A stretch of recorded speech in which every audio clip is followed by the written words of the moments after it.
Semua, selamat datang di channel ini, channelnya para tenaga honorer dan aparatur sipil negara.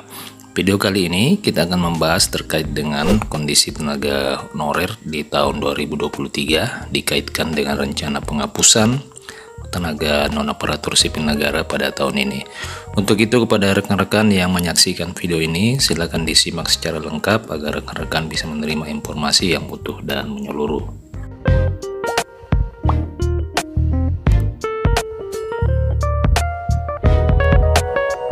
Rekan-rekan sekalian, pada video kali ini kami akan mengabarkan kabar baik yang datang dari pemerintah Provinsi Jawa Timur terkait dengan tenaga honorer non-aparatur sipil negara dikaitkan dengan rencana penghapusan tahun 2023. Kabar ini merujuk dari surat yang dikeluarkan oleh Badan Kepegawaian Daerah Provinsi Jawa Timur yang atur terkait dengan permasalahan non-aparatur sipil negara di daerah itu.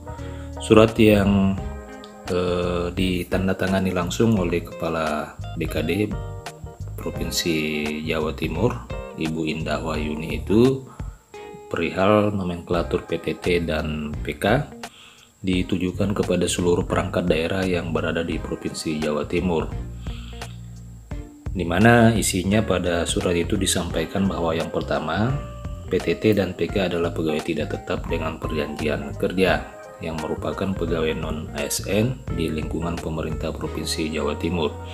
Berdasarkan pasal 6 Undang-Undang Nomor 5 Tahun 2014 tentang aparatur sipil negara, dinyatakan bahwa pegawai ASN hanya terdiri atas PNS dan P3K. Peraturan Gubernur Jawa Timur Nomor 66 Tahun 2022 tentang nomenklatur PTT PK masih digunakan untuk mengatur pegawai non-aparatur sipil negara. Akan tetapi pada bagian lain juga menyebut nomenklatur PTT PK menjadi PNPNSD.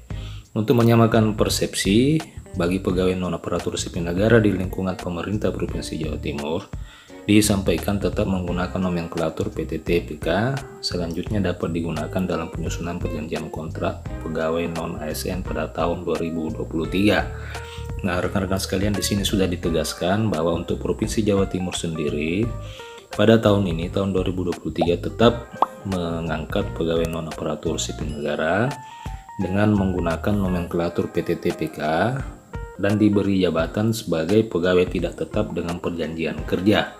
Jadi ini nama jabatan yang diberikan kepada pegawai non-aparatur sipil negara yang ada di Jawa Timur. Kemudian untuk instansi BLUD tetap menggunakan nomenklatur pegawai BLUD non-ASN.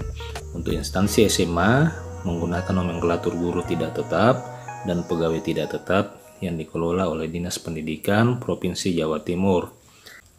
Sesuai dengan surat edaran dari Kemenpan, sebenarnya pemerintah dilarang untuk mengangkat tenaga honorer. Akan tetapi pemerintah Jawa Timur ini menggunakan nomenklatur guru tidak tetap dan pegawai tidak tetap. Sementara itu poin ke-7, adapun berkaitan dengan honorarium menggunakan kode jasa kantor, kemudian jasa tenaga administrasi dan kode sejenis lainnya sepanjang masih bisa dibayarkan tanpa mempermasalahkan nomenklatur pegawai non-ASN atau nomenklatur sejenis lainnya. Jadi rekan-rekan sekalian, dari kebijakan yang dilaksanakan oleh Provinsi Jawa Timur ini, maka dapat dinyatakan bahwa meskipun pemerintah pusat telah mengeluarkan surat edaran kepada pegawai pembina kepegawaian, pejabat pembina kepegawaian maksud saya di daerah, untuk melarang mengangkat tenaga honorer, akan tetapi dari surat edaran ini dapat kita simpulkan pemerintah daerah bisa saja mengangkat tenaga honorer, akan tetapi menggunakan nomenklatur atau nama yang lain, yakni pegawai tidak tetap. Mudah-mudahan surat ini tidak menjadi hambatan kepada honorer untuk bisa diangkat menjadi aparatur sipil negara. Rekan-rekan sekalian, demikian informasi ini. Terima kasih telah menyaksikan. Sampai jumpa di video berikutnya.